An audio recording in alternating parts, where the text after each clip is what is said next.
People are going to look back at this moment and realize this is when they fundamentally broke the economy. The economy has been a mess for decades. It has everything to do with the way power and wealth is concentrated. Really, since the 90s, wealth has been accumulating at the top. And that is by design. That's how the tax system works. That's how the regulatory system works. It's broken. And when more and more money is hoarded at the top, that means folks in the middle have less to spend. They're working harder than they've ever worked, but they don't have enough money to pay all of their bills. And even if they do, there's no money left over for savings or vacation or that kind of stuff. Even though Trump and congressional Republicans ran on fixing the economy, what they're doing is making what was wrong with it way worse. There's obviously this global trade war and the tariffs. That obviously hurts almost everybody. It's what they're doing with this budget and these taxes that's horribly problematic for you. They want to make permanent these tax cuts that have overwhelmingly helped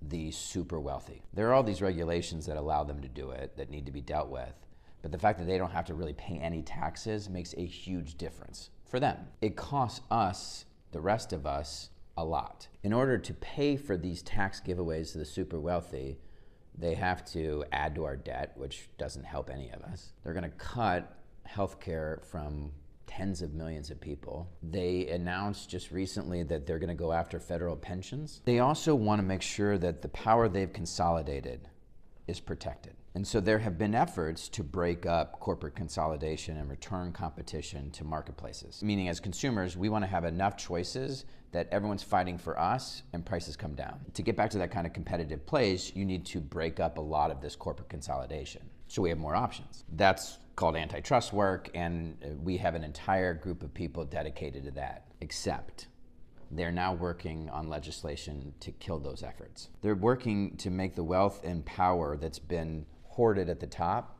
permanent. If there's enough public pressure on this Congress, things could change. They could leave the antitrust work alone and let us get our power back, and they could pass a tax bill that provides tax relief for everyone who needs it. Workers, middle-class families, small businesses, farmers, and not mess with people's pensions, not take away their health care, not take away food assistance, not take away more and more of their wealth, and not add anything to the deficit by simply requiring those at the top to pay all their taxes. That's it.